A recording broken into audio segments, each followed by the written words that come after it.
Sous le ciel de Paris s'envole une chanson. Elle est née d'aujourd'hui dans le cœur d'un garçon. Sous le ciel de Paris marchent des amoureux. Leur bonheur se construit sur un air fait pour eux. Sous le pont de Bercy, un philosophe assis, deux musiciens, quelques badauds, puis des gens par milliers. Sous le ciel de Paris jusqu'au soir vont chanter l'hymne d'un peuple épris de sa vieille cité. Près de Notre-Dame, parfois couvre un drame. Oui, mais sa Paname, tout peut s'arranger. Quelques rayons du ciel d'été, l'accordéon d'un marinier, l'espoir fleurit au ciel de Paris. Sous le ciel de Paris coule un fleuve joyeux. Il endort dans la nuit les clochards et les gueux. Sous le ciel de Paris, les oiseaux du bon Dieu viennent du monde entier pour bavarder entre eux. Et le ciel de Paris a son secret pour lui. Depuis 20 siècles, il est épris de notre île Saint-Louis.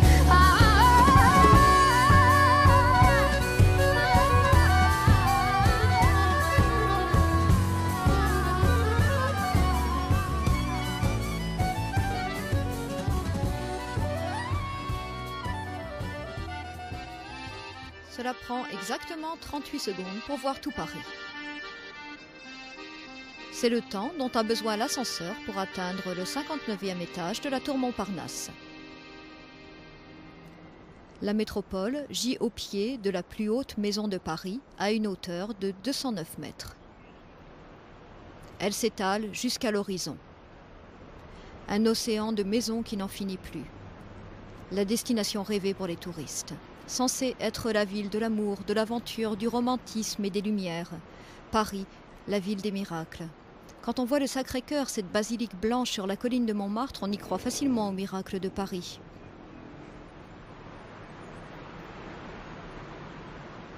Celui qui se sent perdu ici reconnaîtra la coupole dorée du dôme des Invalides. Le voilà, le célèbre Arc de Triomphe.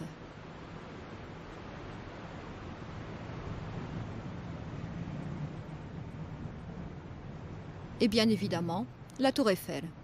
On la connaissait depuis longtemps, bien avant qu'on vienne la première fois.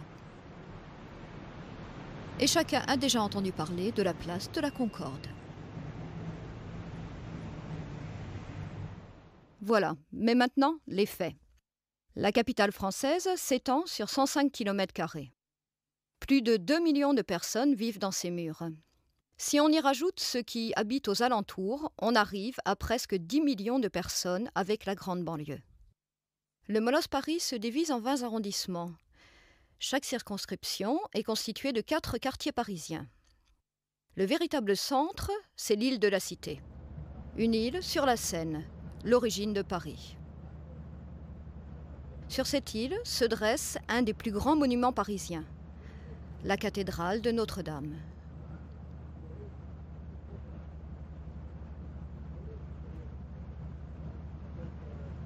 Il y a plus de 100 musées à Paris.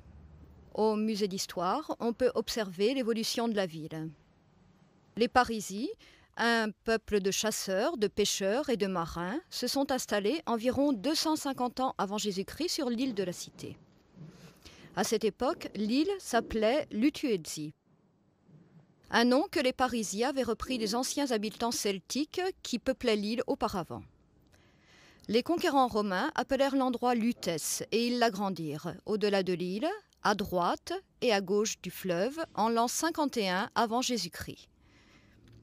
Lutèce fut une colonie romaine pendant 300 ans. La ville prit le nom de Paris au IVe siècle après Jésus-Christ. L'île sur le fleuve, sur laquelle l'histoire de la ville commence, ne fut pas pour Paris uniquement importante de part de sa position géographique.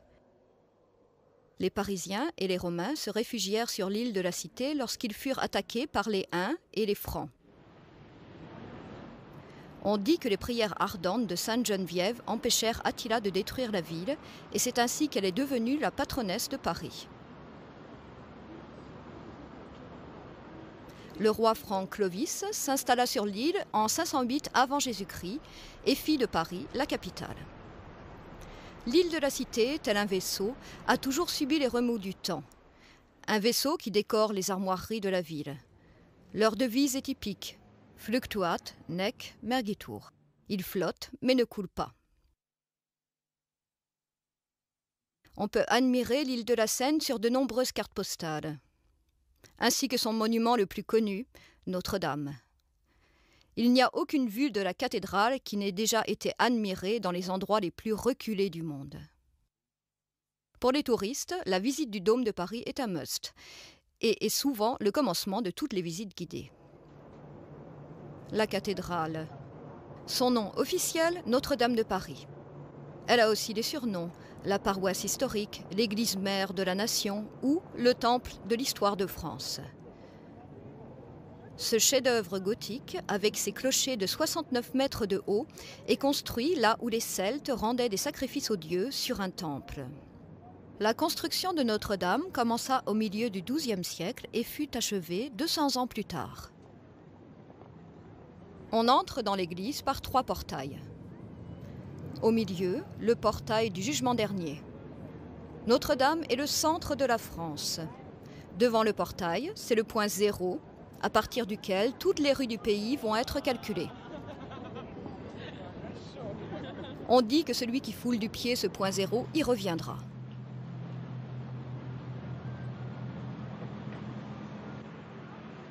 Les particularités architecturales de cette basilique à 5 vaisseaux et transepts feraient l'objet d'un film en soi. C'est pourquoi nous décrirons ici l'esprit de ce sanctuaire national. Avec ses nombreuses chapelles, ses audacieuses poutrelles en ogive, ses merveilleuses rosaces. On voit ici pour la première fois des particularités architecturales qui seront dominantes dans l'architecture française jusqu'au XIXe siècle. Le mariage de la monumentalité et de l'élégance, l'équilibre des proportions, associé à une mise en forme d'harmonie presque classique.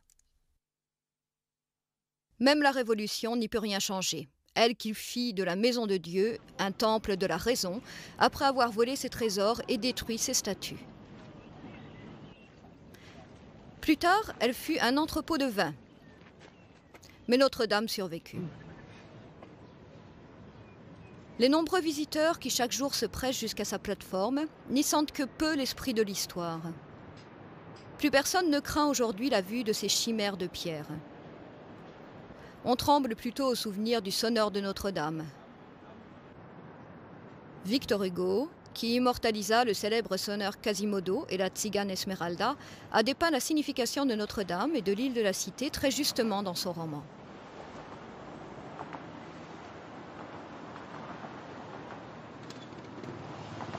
Près de la cathédrale se dresse l'une des plus importantes constructions de l'île, le palais de justice.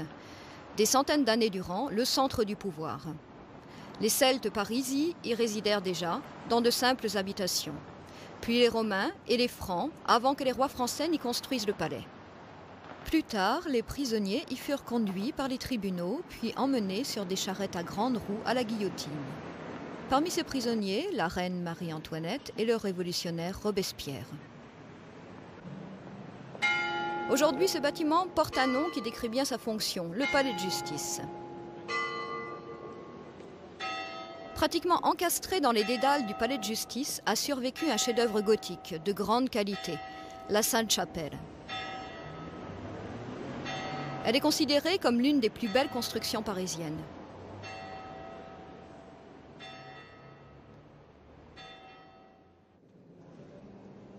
La Sainte-Chapelle se compose de 2 chapelles. L'inférieure, lieu de recueil pour les courtisans et le peuple, et la supérieure, avec ses vitraux incomparables qui étaient uniquement réservés à la famille royale. Les fenêtres, d'une hauteur de 15 mètres, ont été construites en même temps que l'église entre 1245 et 1248. Ce sont les plus vieilles fenêtres de Paris. Les murs luminescents ne semblent pas respecter les lois de la gravité, car la construction n'est portée que par de fines poutrelles. Plus de 1100 scènes, dont la moitié encore sont d'origine, nous relatent des récits bibliques.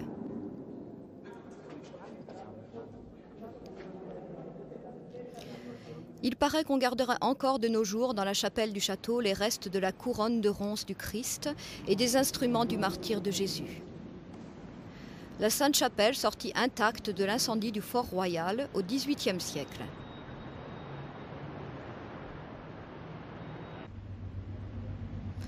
L'île de la Cité, cœur de Paris, ne serait présentée qu'insuffisamment si l'on ne parle pas des ponts avec lesquels l'urbanisme moderne commença. Le Pont Neuf. Aujourd'hui, comme lors de sa construction sous Henri IV en 1605, il protège les exclus sociaux et sert de point de rendez-vous aux amoureux.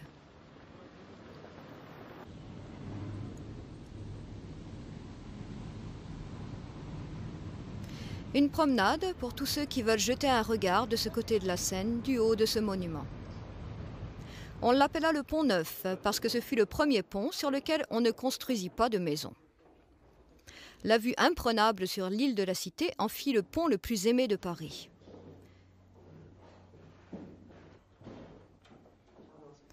Et voici à quoi ressemblaient les autres ponts à l'époque. Des maisons à étages occupent chaque centimètre carré d'espace. La densité n'empêche pas les citoyens de s'amuser à des jeux en bateau.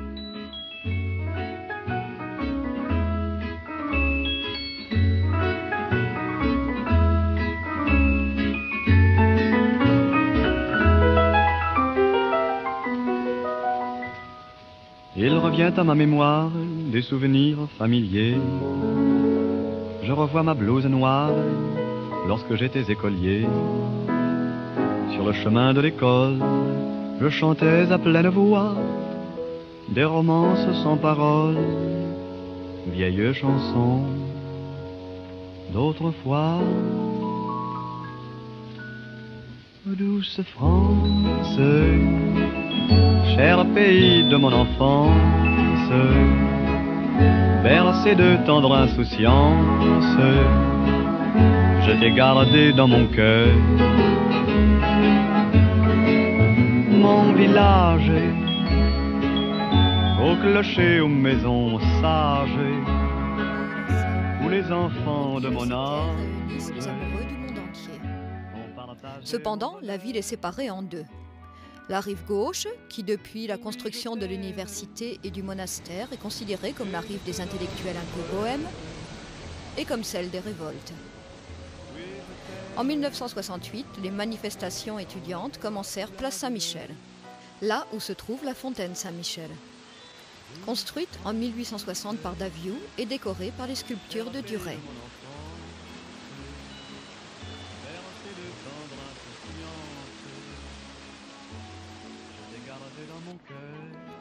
On peut commencer sa découverte de Paris par ici, quand on est nouvel arrivant. Dans les rues et les ruelles pittoresques, sur lesquelles plane depuis longtemps une odeur de pizza et de couscous. On se sauve alors vite vers les quais de la Seine, vers les stands des bouquinistes. Auparavant, les étudiants y achetaient leurs livres, leurs bouquins, de là vient le nom. Aujourd'hui, on trouve surtout des amateurs de vieux graphiques, de plans historiques et de livres d'antiquité, qui veulent faire des affaires. Au quartier latin, le quartier des étudiants, il y a la plus grande université française, la Sorbonne.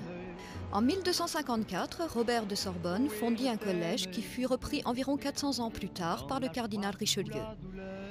Depuis 1821, on trouve dans le gigantesque complexe les directions universitaires.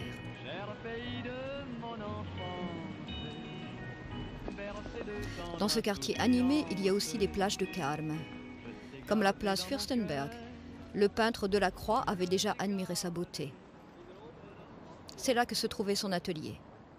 Delacroix, un des grands hommes français. Les plus grands d'entre eux sont enterrés au Panthéon, un mausolée national qui était à l'origine une église. Ils sont tous réunis là. Voltaire, Rousseau, Victor Hugo, Zola et plus de 50 autres personnalités encore.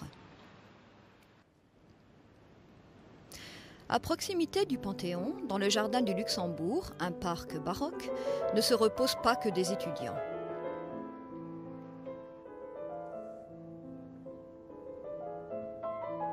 Le parc a reçu son nom du château du Luxembourg, construit de 1615 à 1631. La retraite de veuvage de Marie de Médicis, aujourd'hui siège du Sénat français. Les familles, les amoureux se retrouvent ici, surtout le week-end, ainsi que les capitaines des grandes villes avec leurs bateaux miniatures.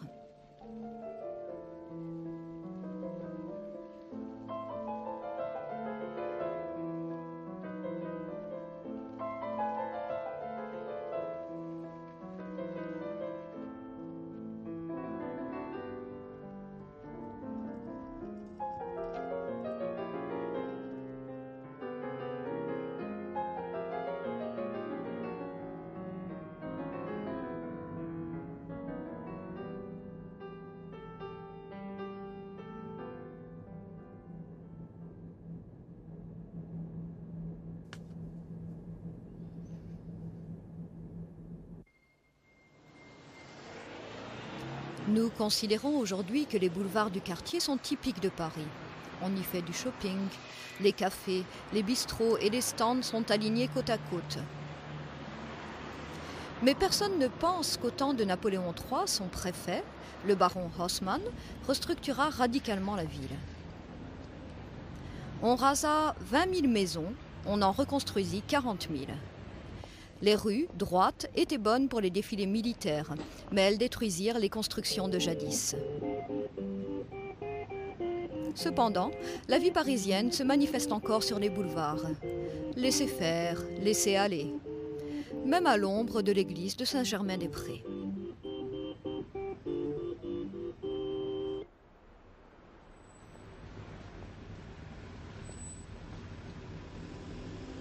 On ne sent pas le pouls de la grande ville dans les petites rues derrière l'église.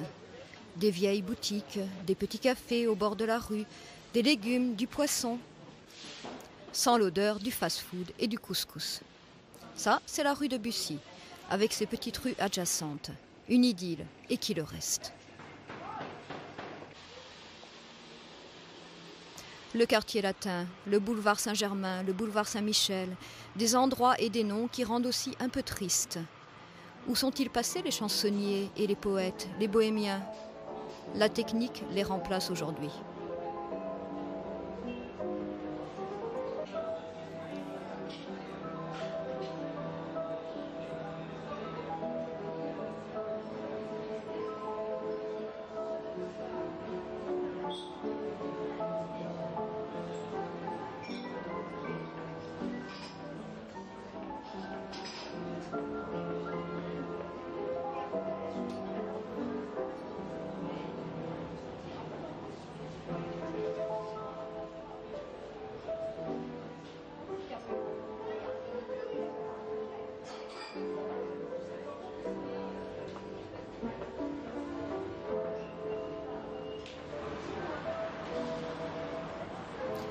La rive gauche n'est pas seulement un lieu pour les visiteurs à la recherche du temps perdu, au quartier latin. Là où les trains partaient et arrivaient de province, à la gare d'Orsay, se trouve aujourd'hui un musée renommé où est rassemblée la plus grande collection de tableaux impressionnistes.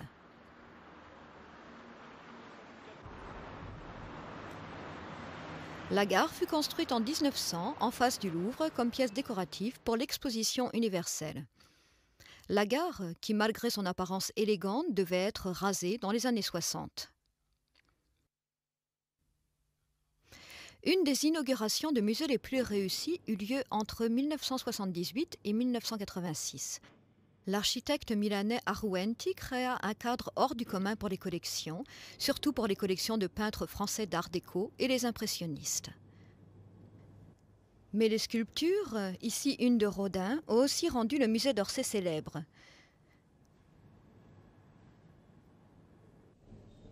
Cette sculpture, une petite danseuse de 14 ans, est d'Edgar Degas, un des rares impressionnistes qui travailla aussi en tant que sculpteur.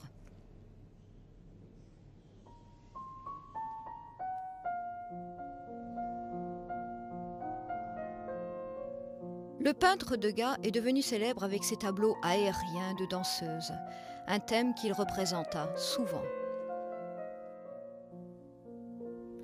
Les coquelicots à Argenteuil de Monet est un chef-d'œuvre impressionniste.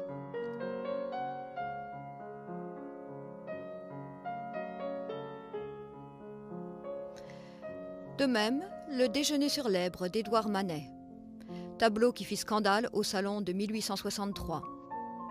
Elle devint le manifeste d'un groupe de peintres qui cherchaient à fixer l'instant et la lumière dans leurs tableaux. Du nom impressionniste attribué ironiquement, ils firent un programme. Van Gogh est aussi un des plus grands artistes du XIXe siècle. Voilà son autoportrait, qu'il a peint dans une maison de santé. Qui ne s'arrêterait pas devant un Gauguin pour voir la magie polynésienne avec les yeux de l'artiste. Auguste Renoir a représenté dans le bal de la Moulin-Galet la joie de vivre du peuple parisien. L'ambiance de Montmartre en peinture. Voir Renoir, mais aussi voir Sisley, Toulouse-Lautrec, Cézanne et bien d'autres encore. Tout cela rend un séjour à Paris si précieux. De plus, on trouve rive gauche un monument d'un style particulier. Celui qui, dit-on, est le plus beau monument religieux de France qui a été construit depuis la Renaissance, le Dôme des Invalides.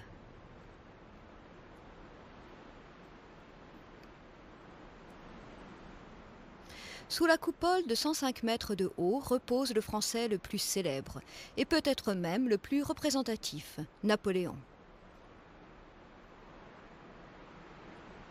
Le Dôme des Invalides prit sa forme actuelle au XVIIe siècle, sous Louis XIV.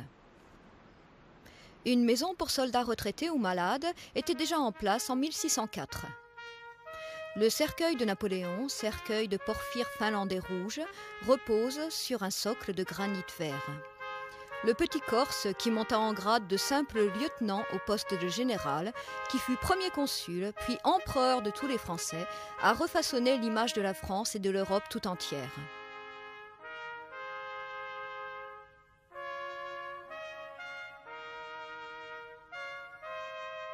Lorsqu'il mourut en 1821 dans son exil de Sainte-Hélène, le monde avait radicalement changé. Même sa ville, Paris, avait un nouveau visage. L'école militaire, par contre, avait déjà été instituée par Louis XIV. Le bâtiment d'époque classique, une école militaire pour officiers, a été construit sous l'initiative de la maîtresse du roi, Madame de Pompadour. Elle éleva ainsi un monument à la gloire de ses protecteurs.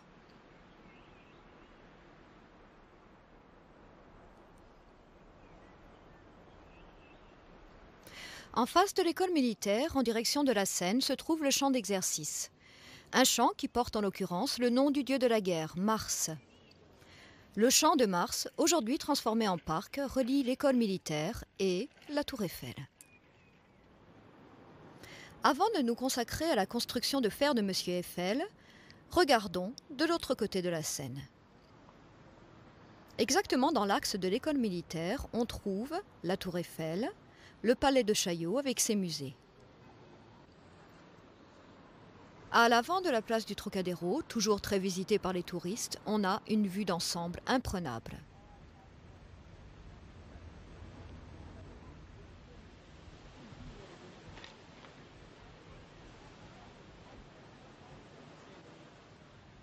Gustave Eiffel a créé la véritable image de marque de Paris avec sa construction de fer de 300 mètres de haut.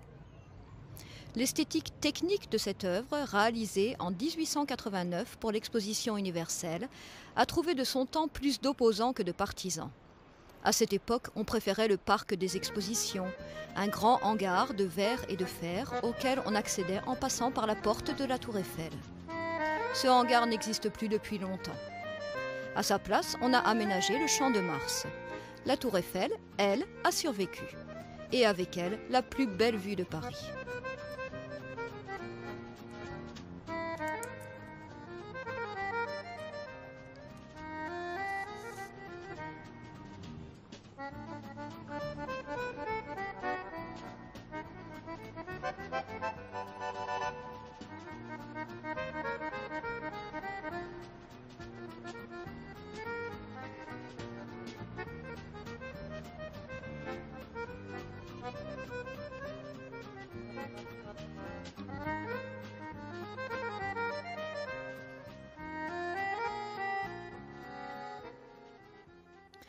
Tournons-nous maintenant vers l'autre Paris. Le Paris bourgeois, les quartiers royaux, le Paris du gouvernement, le Louvre, les Champs-Élysées, mais aussi Montmartre. En un mot, la rive droite. La rive droite et ses arrondissements. Mais par où commencer? Par la tour Saint-Jacques peut-être. Ce clocher se dresse juste derrière l'île de la Cité. L'église elle-même fut rasée en 1802. Les chimères et les figures saintes ne peuvent pas faire concurrence à celles de la cathédrale, mais elles protègent, pour ainsi dire, la place du Châtelet. Jusqu'à la Révolution, il y avait ici une forteresse d'où on contrôlait les ponts qui menaient jusqu'à l'île de la Cité. Ici se trouvent aussi deux grands théâtres parisiens face à face, construits par Daviou, que nous avons déjà mentionné comme architecte de la Fontaine Saint-Michel.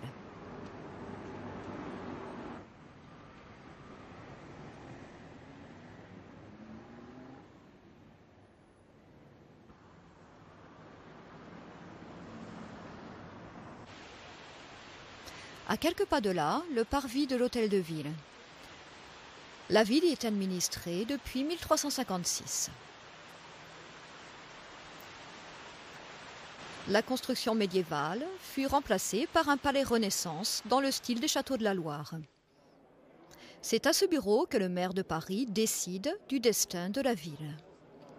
Si l'on prend part aux réceptions officielles, on peut se laisser impressionner par l'intérieur pompeux de l'Hôtel de Ville.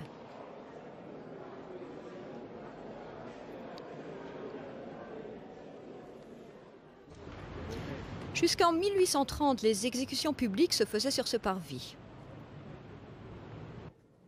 Le mot hôtel se retrouve aussi dans l'expression hôtel particulier, un terme utilisé pour dénommer les palaces de la noblesse parisienne. On en trouve beaucoup dans le quartier du Marais, entre l'Hôtel de Ville et la Bastille. Un grand nombre de ces hôtels particuliers sont restaurés. Quelques hôtels musées, comme par exemple ici l'hôtel Carnavalet, qui est aussi le musée de la ville de Paris.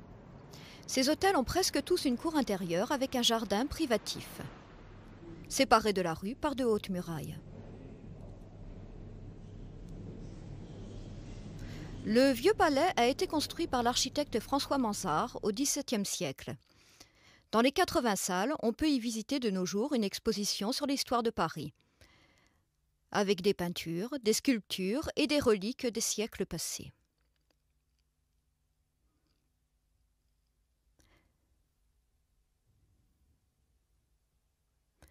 Une place d'honneur est réservée à la Déclaration des droits de l'homme et du citoyen, document datant de 1789.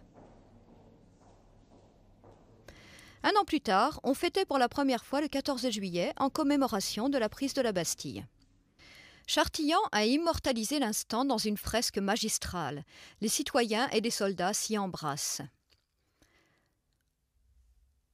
On peut reconstruire l'histoire de Paris à travers ces tableaux. Une leçon d'histoire par excellence.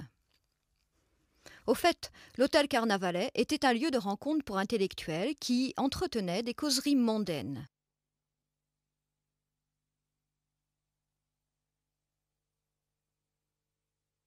C'est ainsi que la très fine Madame de Sévigné, qui participa activement à une critique de l'actualité mondaine, nous offrit sa vision de Paris. L'hôtel Salé, construit avec l'argent des impôts prélevés sur le commerce du sel, a aussi été restauré et accueille dans ses murs la plus grande collection d'œuvres de Pablo Picasso, ce génie incontesté du XXe siècle. Ici encore, on retrouve la même disposition architecturale, celle d'un petit château, telle qu'elle fut en vogue jusqu'au XVIIIe siècle. Après plusieurs séjours dans la capitale, Picasso s'installa à Paris en 1904. Voilà un autoportrait datant de 1901. Voilà comment il se voyait lors de son arrivée à Montmartre.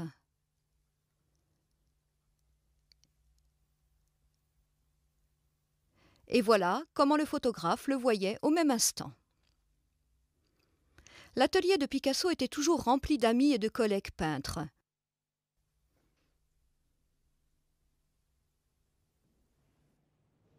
Voici la Russe Olga Koklova, sa troisième muse. Une œuvre de 1917. Après sa période cubiste, Picasso retourna à la peinture figurative. Et voici encore un portrait d'Olga. On voit bien la progression qu'a suivi l'artiste jusqu'en 1929, époque où il a peint ce tableau. À l'Hôtel Salé, on peut suivre toutes les époques stylistiques de Picasso. Ce portrait vient de la période bleue. Il fut encore peint à Barcelone. Les deux frères de 1906 de la période rose, puis les influences du cubisme, Sacré-Cœur.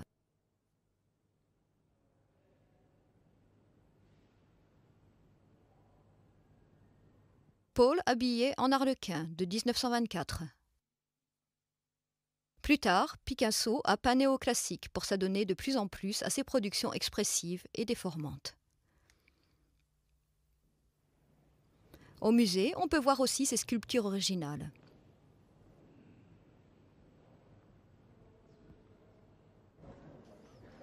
Paris a toujours été une ville de contraste.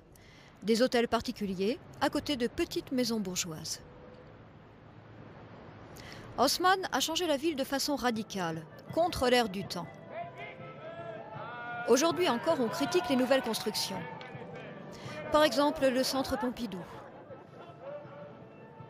Les architectes Richard Rogers et Renzo Piano ont laissé courir tous les tuyaux d'alimentation à l'extérieur de l'édifice. Certains disent même que Beaubourg ressemble plus à une usine qu'à un musée. D'autres, d'avis contraire, considèrent que c'est une expression contemporaine idéale. En tout cas, Paris a encore montré ce que voulait dire innover. Et presque 10 millions de touristes par an lui en rendent hommage. Les collections d'art et les expositions itinérantes y sont aujourd'hui acceptées. Dans le complexe futuriste, la fontaine Stravinsky de Niki de Saint-Phal et de Jean Tinguely a presque l'air anodine.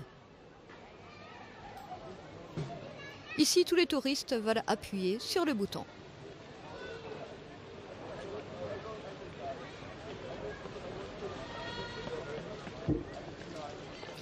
Aujourd'hui, les loyers grimpent dans ce quartier de manière astronomique, mais c'était auparavant un quartier pauvre, un quartier à assainir selon les urbanistes. Le ventre de Paris.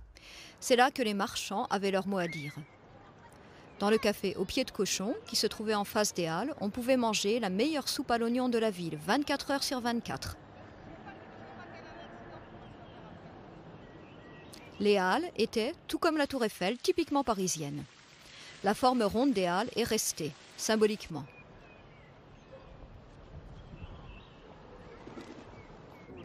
Quand les Halles devinrent trop petites pour l'énorme marché du plein centre-ville, on les déplaça en banlieue parisienne.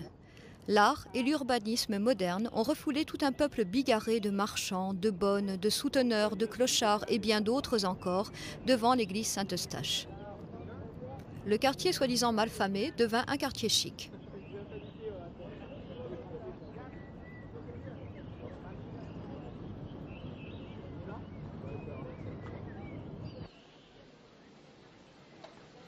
Le Forum des Halles fait aussi partie du ventre de Paris. Un énorme centre commercial surgit de nulle part. 300 000 personnes s'y ruent chaque jour. On y trouve restaurants, cinémas, discothèques, cafés et manèges. Les façades des rares maisons que la grande restructuration a épargnées se reflètent dans les bâtiments de verre.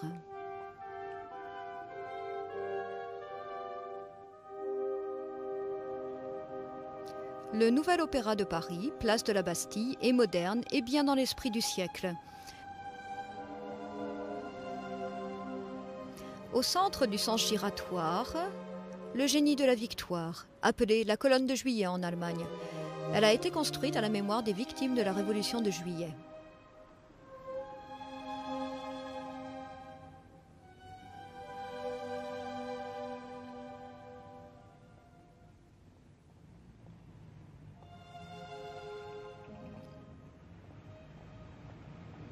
C'est l'endroit où se trouvait, jusqu'en 1789, la Bastille, une prison lugubre et terrible, et qui le resta jusqu'au jour où le peuple assaillit la Bastille, transformée en bastion de défense des forces de Paris, un 14 juillet, aujourd'hui fête nationale. Le symbole de l'oppression. Tout commença au matin du 14 juillet 1789, quand les citoyens de Paris s'emparèrent des armes au dôme des Invalides et marchèrent sur la Bastille. Ils attaquèrent comme un seul homme.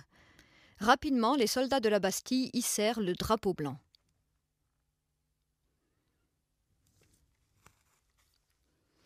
Quelques jours plus tard, les murs du bâtiment détesté furent détruits. La prise de la Bastille marqua le début de la Révolution française.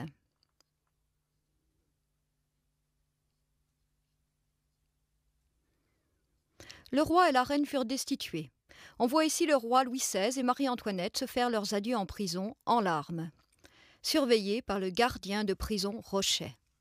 Louis XVI est mort le 21 janvier 1793, place de la Concorde, guillotiné.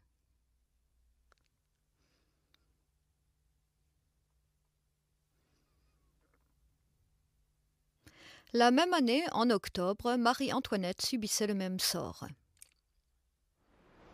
Les temps changèrent, même pour le palais royal. Le palais du Louvre, qui aujourd'hui abrite une institution démocratique, le Conseil d'État. Le Louvre, le château des rois de France. On ne peut réellement apprécier sa dimension que dans une perspective aérienne. Le Louvre n'a pas toujours eu l'apparence qu'il a aujourd'hui. L'histoire de sa construction commence au XIIe siècle et elle est très complexe. Plus que par son histoire, les visiteurs sont intéressés par la plus grande collection d'œuvres d'art du monde qui recouvre différentes périodes artistiques occidentales de l'Antiquité à nos jours. Voici la Vénus de Milo, un modèle pour bien des sculpteurs de l'Antiquité.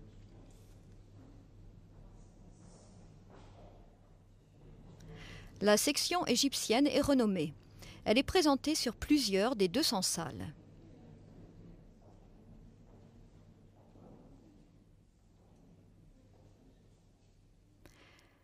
Les larges galeries du Louvre sont réservées à la peinture. Les objets d'art du Moyen Âge et de la Renaissance sont incontournables. Compter le nombre d'œuvres majeures qui sont ici exposées, impossible. Même si la Mona Lisa de Léonard de Vinci ne doit pas manquer à l'appel.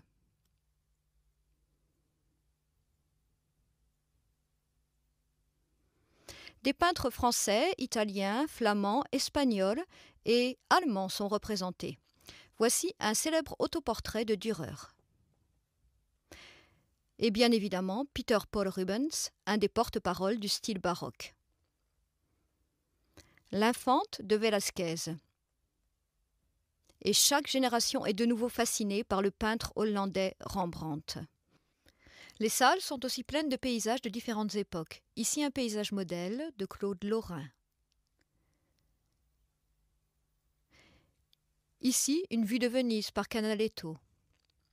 Les maîtres du classicisme sont présents tels que l'Indre avec ses nus parfaits. Eugène Delacroix éternisa l'image nationale des Français dans son tableau « La liberté conduite par le peuple ». L'ancien côtoie le neuf, même au Louvre. On atteint la cour intérieure en passant par une pyramide de verre. Les critiques la décrivent comme une serre qui détruit l'harmonie de la façade. Ceux qui sont pour parlent du monument le plus osé et le plus beau de Paris. Mais les contradictions et les controverses font partie de Paris, tout comme la pyramide du Louvre. En face du Louvre, après le petit arc de triomphe, se trouve le jardin des Tuileries, la place de la Concorde avec l'obélisque, puis l'Arc de Triomphe et enfin la nouvelle arche du quartier de la Défense. Cela représente un axe d'environ 10 km à travers Paris. Chaque point que nous avons mentionné sur cette diagonale mérite d'être visité. Le jardin des Tuileries, par exemple. Le parc fut aménagé en 1664 et est un des parcs les plus prisés de Paris, avec ses allées rêveuses, ses statues de maillots, ses bancs et ses kiosques.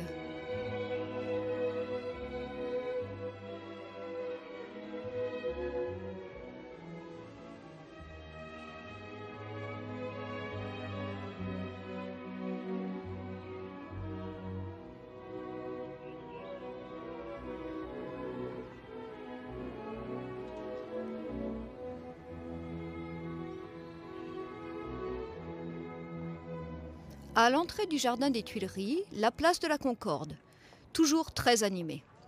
C'est la plus grande rotonde du monde, qui fait 400 sur 200 mètres, qui était et qui est toujours la plus grande scène parisienne. Mais les pièces qu'on joua ici furent variées, comme le nom même de la place. À l'origine, à la gloire du roi. La place devait offrir un cadre digne de recevoir une effigie du roi à cheval. Puis, pendant les 13 mois de la Révolution, on guillotina ici plus de 2500 têtes. Enfin, on y dressa l'obélisque, un cadeau d'Égypte au roi citoyen Louis-Philippe.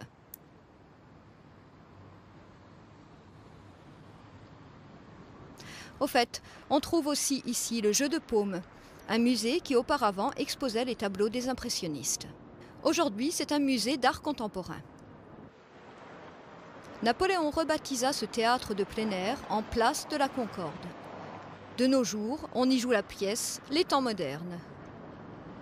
La place de la Concorde est un centre névralgique de la circulation parisienne et des flots de voitures s'y pressent en direction de l'Arc de Triomphe. Au nord de la place se trouve l'ancien opéra de Paris, le Palais Garnier. Le temple culturel de la bourgeoisie parisienne, le symbole du Second Empire, tout à fait dans le style de Napoléon III.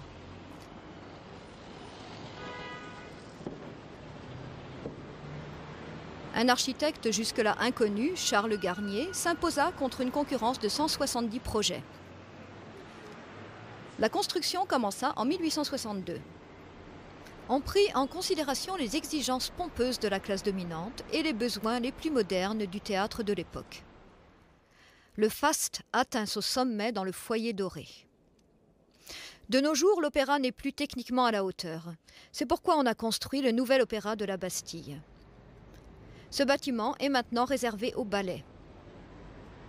Haussmann rasa tout un quartier pour la construction de cet opéra. Le boulevard du même nom, derrière l'opéra, le rappelle à nos mémoires.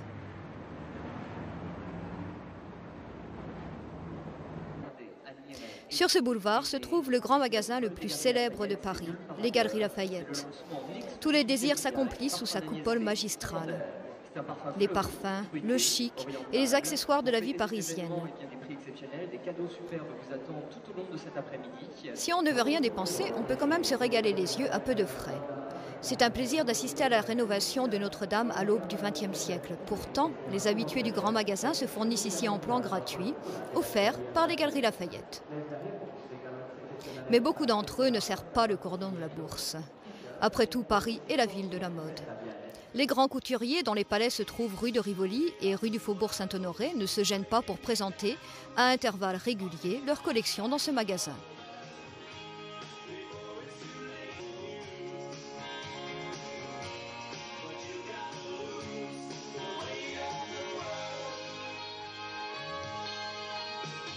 Flashback to the 30s.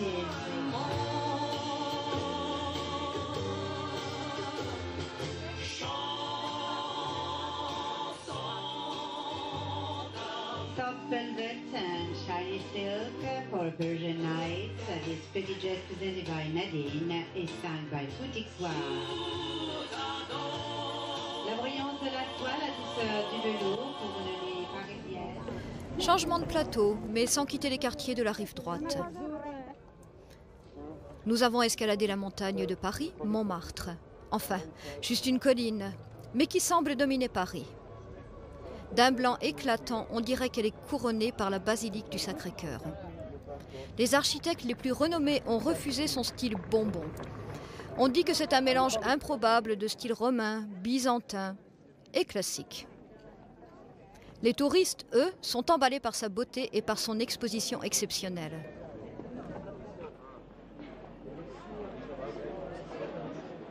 Les amateurs d'art refusent bien entendu de se mêler aux touristes qui se pressent place du Tertre. Plutôt que de prendre des photos, on s'y fait dessiner. La petite place est toujours très visitée. Elle profite de la renommée des artistes qui avaient auparavant leurs ateliers sur la butte de Paris. Montmartre, jadis un chemin qui était difficile à gravir. Ce n'est pas étonnant que les loyers aient été bon marché. Qu'y avait-il ici, hormis l'église ? Ce que les artistes trouvèrent à l'époque abordable, d'autres le trouvèrent chic. Les cafés où l'on payait avec ses tableaux sont devenus des attrape-nigauds. Mais même de nos jours, on ne peut échapper à quelques pas de là au charme bucolique de cette colline.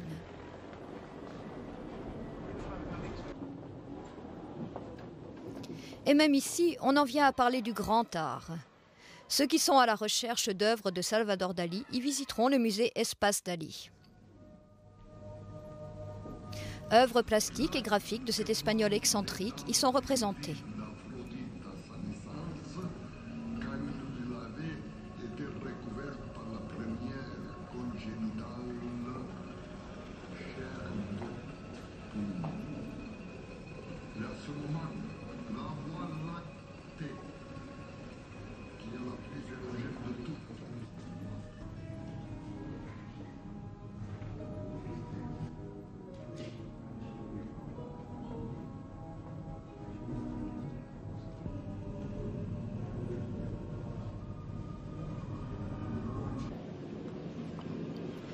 Et puis, dans le cimetière Montmartre.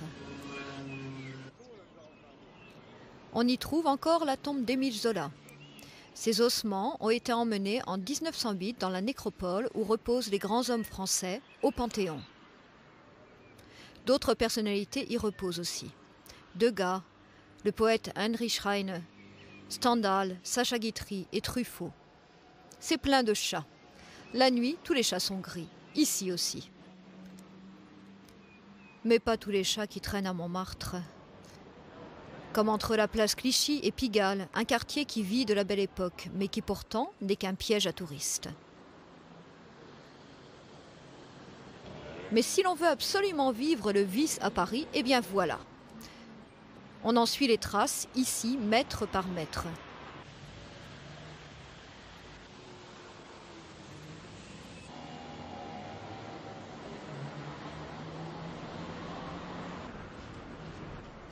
Pourtant, même ici, on devrait éviter de généraliser. L'art du showbiz, des excellents programmes et des dîners aux chandelles, l'art des shows télévisés et des prestations internationales, on le trouve aussi ici, le paradis latin. Au fait, ce n'est pas à Pigalle, et c'est tant mieux. Des extraits du programme, entre chansons, revues et cancans.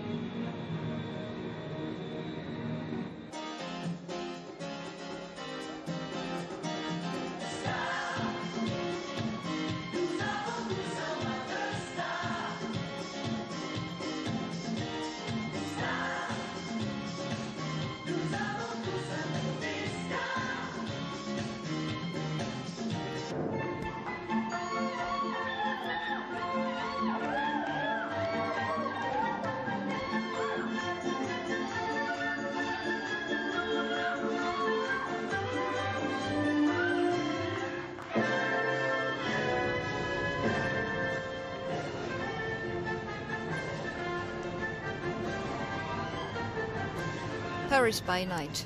La nuit n'appartient pas qu'aux revues. Conduire de nuit sur les Champs-Élysées, c'est une aventure nocturne. Le spectacle permanent qu'offre Paris, ce spectacle des temps modernes, s'offre à nos yeux jour et nuit. Les Champs-Élysées, avec ses 10 voies, ne sont pas absolument représentatifs du bon temps. Le bon temps, c'était avant. On l'appelait la Belle Époque. Cette fin de siècle offrit à Paris, entre autres, un édifice qui mit en scène l'axe Champs-Élysées, dôme des Invalides, de manière efficace. Le Grand Palais, construit en 1900 pour l'exposition universelle, couronné d'un quadrige de bronze, fait partie de cette mise en scène. Le Grand Palais et ses 5000 mètres carrés d'exposition est un des plus grands centres d'exposition de la ville.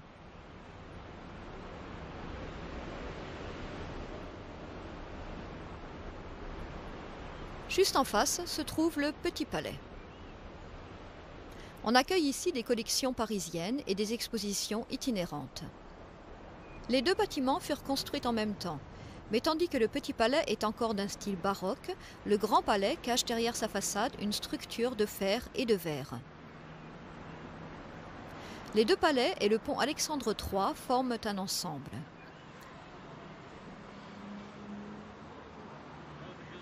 Le pont, avec sa pierre de taille, ses candélabres de bronze et ses ferronneries, surplombe la Seine dans un arc d'une longueur de 100 mètres. Nombreux sont ceux qui pensent que ce joyau de la Belle Époque est le plus beau pont de Paris. C'est un témoignage de l'alliance signée en 1892 entre la France et l'Empire russe tsariste. Le tsar Nicolas II et le président français déposèrent ensemble la première pierre.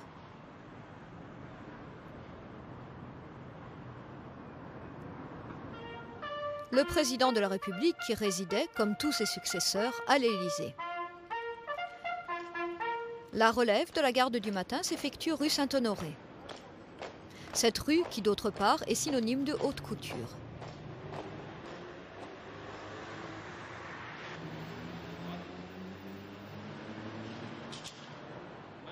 La République française est démocratique. Mais même les présidents républicains ont toujours su se dorer au soleil du prestige de la splendeur de Paris. Et quand l'occasion se présente, ils se montrent et se fêtent aux Champs-Élysées, que ce soit pendant des parades, des jours fériés ou des réceptions officielles.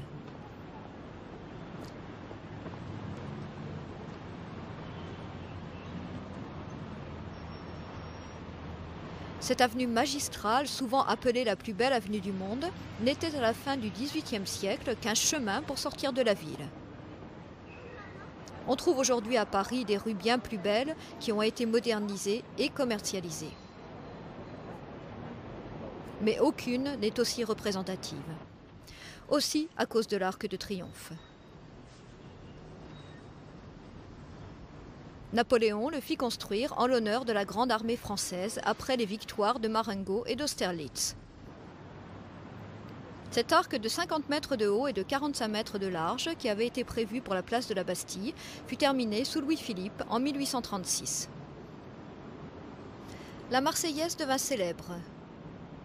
C'est une des 4 grandes sculptures latérales.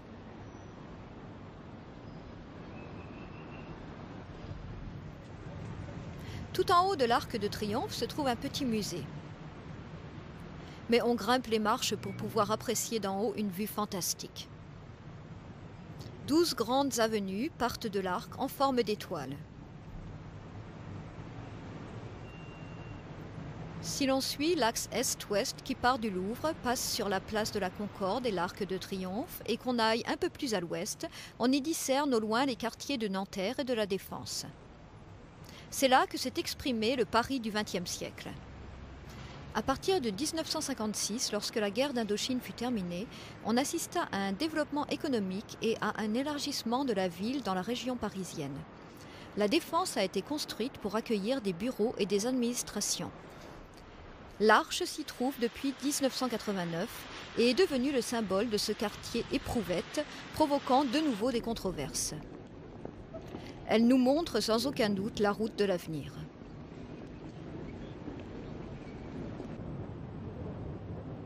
Au nord de la ville, à la porte de la Villette, on a aussi mis un accent futuriste, osé une architecture insolente et urbaine. Un parc des sciences, dans lequel on peut s'informer sur la technologie de l'espace. À la Géode, une boule d'argent énorme, on peut voir des films en 3 dimensions.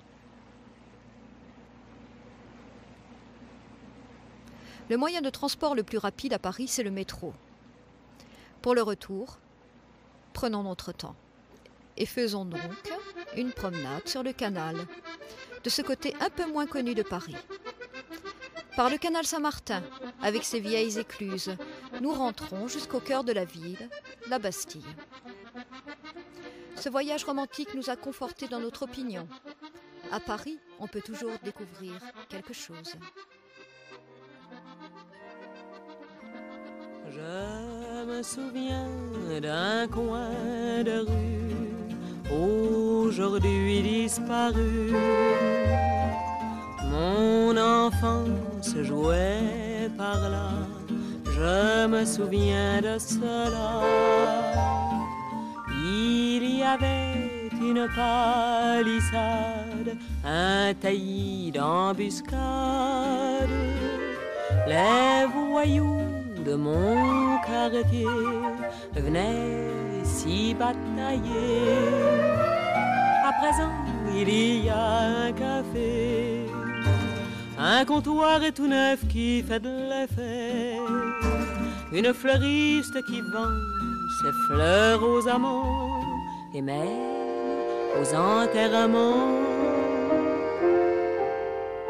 Je me souviens d'un coin de rue, aujourd'hui disparu. Je me souviens d'un triste soir où le cœur sans espoir, je pleurais en attendant un amour de 15 ans.